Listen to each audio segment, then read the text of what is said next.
Cada criança é única, cada criança tem o seu jeito de ser. É sobre isso que a gente vai falar no nosso podcast de hoje. Meu nome é Natália Eringer. E meu nome é Ariadne Abud, e esse é o Infância e Consciência. Vamos falar um pouquinho sobre o jeito de ser, que envolve, às vezes, traços temperamentais, envolve personalidade, né, Nath? É muito importante a gente falar sobre isso, porque a personalidade, ela envolve essas características que tornam a gente único, né? E a personalidade é algo muito estudado na psicologia, e a gente tem aí um construto que envolve, hoje a teoria, né, que tem mais validade científica e é também transcultural, que é a teoria do Big Five, que envolve entendimento da personalidade em 5 fatores. Isso. Né? E aí, se a gente perceber e fizer uma pesquisa, né? A gente tem pesquisas em outros países, a gente consegue observar esses mesmos traços de personalidade. Então, a gente tem aí os 5 fatores, né, de personalidade.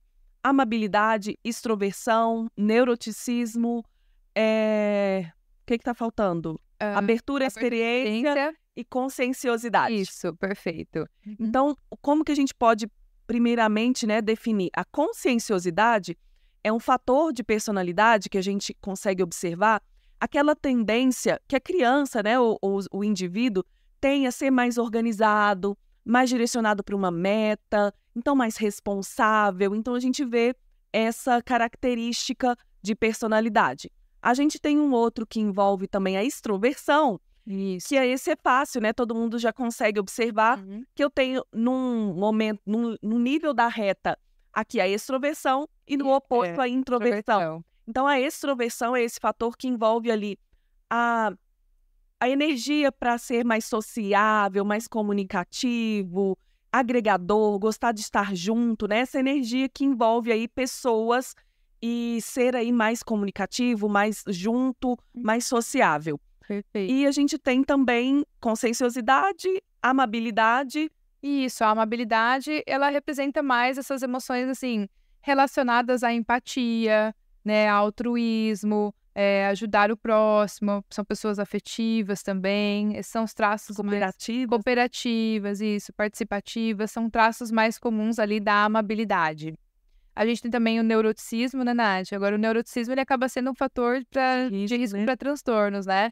Tem a ver com emoções mais desagradáveis. A gente não divide emoções negativas e positivas, né? A gente divide com emoções agradáveis e desagradáveis de sentir. Mas são pessoas que geralmente entram mais em contato com as emoções desagradáveis, né? Então, elas são mais vulneráveis a isso, né? Isso, elas experimentam o estresse de uma maneira mais intensa, elas experimentam as emoções desagradáveis de maneira mais intensa também. Elas são também muito sensíveis à mudança de rotina, como se elas tivessem uma sensibilidade maior. O oposto do neuroticismo envolveria ali a estabilidade emocional. Então, são pessoas que acabam sofrendo um pouco por essas questões de humor, de emoções desagradáveis, porque eles sentem mais intensamente. E às vezes são até vistos com pessoas um pouco mais, vamos supor, às vezes mais instáveis, assim, mais, né? Irritadiços também. Isso. Quando criança. Eu acho legal a gente falar isso, porque os fatores de personalidade, eles envolvem uma predisposição genética. O neuroticismo é algo que envolve também essa predisposição. Exato. E eu acho que faltou o último, que foi abertura à experiência. Nossa, esse eu tenho certeza que eu tenho. Abertura à experiência envolve essa curiosidade, ser uma criança mais imaginativa, querer explora coisas novas, né? Que tá aí não tem tanto medo, né? E tá aberto a novas coisas. Isso. Né? Uma pessoa que tem baixa abertura à experiência é aquela pessoa que quer fazer as coisas da mesma forma, não quer, por exemplo, experimentar uma comida nova, ou uma cultura nova, é aquela pessoa que tá ali mais conservadora, né? Que talvez seria um outro oposto aí. Exato. Eu acho que isso é tão importante, né, para os pais entenderem, porque eu ter um filho que é introvertido, de ter um filho extrovertido, isso já vai precisar mudar a minha forma de lidar com essa criança. Porque se eu sou uma mãe extrovertida e tenho um filho introvertido, eu não vou entender, poxa, mas por que ele não conversa com todo mundo? Não, vai lá. Eu, às vezes, não vou entender que ele precisa se adaptar primeiro à situação para conseguir ficar mais tranquilo, seguro. Então, os pais precisam entender essas necessidades diferentes para conseguir serem responsivos, né? É isso mesmo, porque às vezes a gente percebe que existe uma expectativa de que a criança seja diferente. Por exemplo, a pessoa extrovertida, ela tem muito reforço social. Sim. Por quê? Porque como ela sorri mais para os outros, ela conversa com estranhos, ela, sabe, ela tem essa socialização, né, mais desinibida, assim, ela acaba tendo muito reforço. Agora, a criança que ela é mais introvertida, que está do outro lado ali, ela, às vezes os pais gostariam que ela fosse diferente, Sim. né? E falando no jeito de ser, assim, essa criança, ela é desse jeito. A gente precisa aceitar que ela é assim, né? Tipo, não existe terapia que vai mudar o jeito de ser. O jeito de ser, a personalidade, né? Ela não muda muito, assim. Ela pode até sofrer algumas adaptações, mas a gente fala que tem um componente genético muito grande na personalidade, que a gente chama isso de temperamento também. E o temperamento tem uma base biológica e genética ali dos pais, que é, de novo, a gente fala que a fruta nunca cai muito longe da árvore, né? Então, alguma coisa... Os pais querem que a criança, por exemplo, seja, sei lá, mais extrovertida. Mas eles mesmos não são, né? Não recebem visita em casa.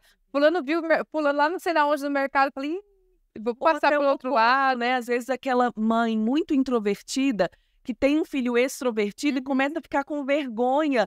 Não, você tá me fazendo passar vergonha. Não, é o jeito dele, né? O jeito dele de brincar com todo mundo, de ser mais divertido, agregador. Exato. Eu lembro de um caso de uma criança que ela tinha uma irmã que era muito extrovertida e ela introvertida. Sim. E aí essa criança, ela começou, assim, a ter um sentido de autovaloração muito negativo, porque ela via as pessoas dando muita atenção para a irmã e ele não tinha muita atenção. E ele começou, assim, a ficar muito triste, querer ser igual à irmã. E na terapia, quando os pais trouxeram, foi exatamente isso para a gente trabalhar, que cada um era diferente. Ele não precisava ser como o irmão. Ele tinha um jeitinho especial dele. Assim como cada um da família tem o seu jeito de ser. Então, tem aqueles que têm uma tendência maior a ser mais organizado, né? Que tem uma alta conscienciosidade. Às vezes, um pai que tem alta conscienciosidade, mais responsável, organizado, tem dificuldade de lidar com aquela criança ou aquele filho que tem uma menor conscienciosidade. Exato. Então, quando a gente entende, é claro que a gente vai ensinar comportamentos, né? A gente vai construir essa criança, mas esse entendimento de que é único, e essa temperança entre cada um desses fatores é o que torna a gente diferente. Exatamente, exatamente. E a personalidade é essa, né? A gente pode ter essas modificações, como a gente falou, mas é o jeito de ser dessa criança que a gente precisa aceitar que ela é mais assim, ou ela experiencia as emoções de uma maneira diferente, que é a única dela, ou ela é aberta à experiência, que é um jeito característico dela, né? Que faz parte do que a gente chama de personalidade. E aí essa personalidade, ela vai sendo construída não apenas por esses substratos mais biológicos, né, e genéticos, mas também na interação com o ambiente. Ela vai adquirindo algumas características, ela vai adquirindo ali adaptações pela escola, pelos ambientes que ela convive. Por isso que mesmo dois gêmeos univitelinos, né, que têm ali o seu DNA idêntico, eles têm acesso a ambientes diferentes. A forma que as pessoas interagem com cada um, isso também molda essa personalidade e essa expressão desse jeito de ser. Porque por mais que tenha uma carga genética na personalidade, que é o temperamento, ela vai se desenvolver também através do meio ambiente, né? Então é importante, né, a gente cuidar e que os pais validem esse jeito de ser, né? Que os pais entendam essa diferença entre os filhos e com isso consigam reforçar e trabalhar, lapidar. E comparação também, porque é muito engraçado isso, porque às vezes os pais, eles têm 2 filhos e um geralmente é diferente do outro, né? Então, eles... acaba que tem um nível de comparação que foi com um, que foi com o outro. Então, por exemplo, quando a gente fala de temperamento também, aquela criança que chorou muito, já o irmão que não chorou nada, né? Aquela criança que fazia tudo, não sei o quê, que não experimentava comida, que era difícil a adaptação, e o outro que é bonzinho, que come tudo, que não sei... Isso tem a ver com traços temperamentais e entender que cada criança é única mesmo. E é importante isso que você falou, que esse temperamento, né? A gente fala muito de temperamento na criança e abaixo de 3 anos, né? Uma criança da primeira e primeiríssima infância. E o que as pesquisas trazem para a gente também é que mesmo que eu tenha um bebê, uma criança de 0 a 1, 2 anos, que tem um temperamento difícil, que seria o quê? Um bebê mais irritadiço, muito sensível às mudanças do ambiente, que chora mais, que não vai com todo mundo. Por mais que esse temperamento do bebê tenha impacto para a família e cause estresse para a família, a forma que os pais vão responder às necessidades desse bebê importam mais do que propriamente o temperamento dela. Então, para um desfecho futuro, mesmo que seu filho tenha um temperamento difícil, que é esse construto aí desse jeito de ser desse bebê, o impacto maior é a forma que você vai responder às necessidades dele. Então, isso é fantástico, né? Não nega que isso impacta a vida dos pais, o ambiente que causa estresse, mas a forma que os pais vão responder, isso tem maior impacto do que propriamente esse temperamento inicial, que é, sim, um fator de risco lá na frente para um desfecho futuro. Mas o impacto maior é quando os pais assumem esse dado da criança e vão responder conforme a necessidade. Eu acho que uma outra coisa legal também nisso é a gente trazer o conceito de equidade. Ah, legal. Né? Que a equidade, ela é diferente de eu trazer ali, fazer tudo igual, da igualdade. Se eu tenho filhos diferentes, eu preciso dar para eles o que cada um necessita. Né? Então, às vezes, um filho vai precisar de mais tempo para isso, o outro já não precisa tanto. Então, entender o jeito de ser é entender que cada criança vai precisar de um pai, de uma mãe que supra suas necessidades. É isso mesmo. Perfeito. Bom, acho que a gente finaliza o episódio de hoje, então. Isso, tem que cada um realmente respeite o jeito de ser do seu filho. E do outro também, porque cada um tem um jeito, né? A gente espera, às vezes, que o outro reaja de uma maneira. E não é característica, não é perfil daquela pessoa, né? Responder as coisas dessa forma, né? Que a gente consiga respeitar mesmo o outro, principalmente as crianças que estão se desenvolvendo ali, né? Isso. Lapidando o que precisa ser lapidado, mas respeitando o jeitinho especial de cada um. É isso mesmo. Bom, até o próximo episódio, então, pessoal.